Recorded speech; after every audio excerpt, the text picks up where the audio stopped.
Phil Rogers along with Jenn Forrest, and today we're here to talk about retrospectives. Have you ever been involved with a project where it just seemed like the team just wasn't on the same page? Well, yes, as a matter of fact, I have.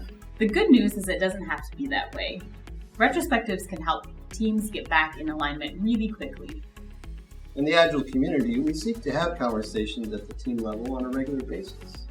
Many of these focus on continuous improvement, and having regular conversations about how we're working can help us avoid situations like that where they really aren't on the same page. We call those conversations retrospectives. As the name implies, during a retrospective, we're talking about things that happened in the recent past. And based on that conversation about what recently happened, we identify actionable steps that we can take to improve as a team going forward. The essence of this spirit of continuous improvement is a willingness to experiment, to try new things, to make minor adjustments as needed, and to stop doing things that slow us down or otherwise create friction. So Phil, let's start to zone in on what happens during a retrospective. There are several aspects of retrospectives that are particularly important. Let's call those the key ingredients. The key ingredients are creating a safe space, communicating openly, keeping it in the room, and lastly, owning actionable outcomes. Now let's talk about each of the key ingredients. Jenn, go ahead and start us off on the topic of creating a safe space. Well, before a retrospective begins, there needs to be agreement among the team members on who is going to guide the conversation. When we say guide the conversation, what we mean is a person who is willing to put some thought into what questions to ask in advance and refrains from trying to push the conversation in a particular direction. In an Agile context, it's common for a coach or a scrum master to act as a facilitator for a retrospective, the person who guides the conversation. Keep in mind that anybody can facilitate a retrospective with a bit of practice. The most important thing for a facilitator to do is to create a safe space so that everyone who is a part of the retrospective feels that they can freely express their views on things that are going well and on things that are not going so well. A safe space is synonymous with psychological safety. Amy Edmondson, a scholar of leadership and management at Harvard, defines psychological safety in her book, The Fearless Organization, like this. Psychological safety exists when people feel their workplace is an environment where they can speak up, offer ideas, and ask questions without fear of being punished or embarrassed. One way for a facilitator to create psychological safety is to open with a statement by Norm Kurth, the father of retrospectives, a statement with which we call retrospective prime directive. Regardless of what we discover, we understand and truly believe that everyone did the best job they could, given what they knew at the time, their skills and abilities, the resources available, and the situation at hand.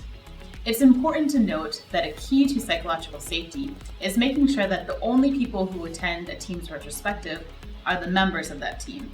That is, people who manage or supervise one or more team members are not part of the retrospective conversation by design. Even under the best of circumstances, it's likely that what is said, or more importantly, not said during a retrospective, would differ if a manager is present for the conversation. To be clear, there's examples of retrospectives where managers might be present. For instance, suppose multiple teams just finished a significant software release. Having a retrospective to reflect back on events that happened over a longer period of time across multiple teams can be very helpful. Some people call this bigger picture type of retrospective a retrospective of retrospectives, or a program retrospective. And for this type of retrospective, it makes perfect sense for managers to be present. Now I'm going to turn it over to you, Phil, to talk about communicating openly. Well, as a matter of fact, the second key ingredient for a successful retrospective is open communication. As long as we have created a safe space, there is a reasonably good chance that all of the participants will be willing to share their insights during the retrospective. When we use the word communication, we often mean multiple forms of communication, both verbal and nonverbal.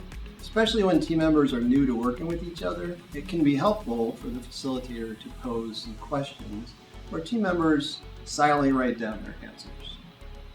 And, if desired, we can ensure anonymity by randomizing written responses before discussing the team's answers as a group. If we ask questions where the only means of responding is a verbal response, what often happens is one or more team members don't say anything, And then it's far less likely for there to be buy-in when it comes to retrospective outcomes when we don't hear from one or more people. The next key ingredient for a successful retrospective is making sure that all participants agree that what happens in the retrospective stays in the retrospective.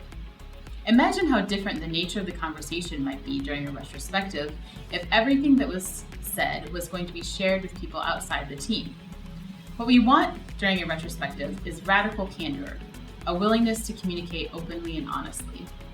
There is typically one part of the retrospective conversation, the actionable steps that the team chooses to focus on to help them improve, that we do often share with people outside the team. For instance, some teams post these action items in a very visible place to remind them what they agreed to do as a group. The last key ingredient for a successful retrospective is for the team to feel a sense of ownership around the outcomes from the retrospective. If they do that, it can result in tangible improvements. What happens all too often with retrospectives is that teams have really interesting conversations, and yet there's no follow-through from the conversation to apply what they've learned going forward.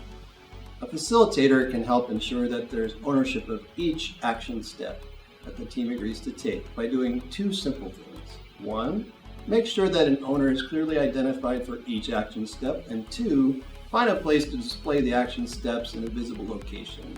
For teams that are co-located, the easiest way to make sure that we don't lose sight of action steps is to post them in the team's work area.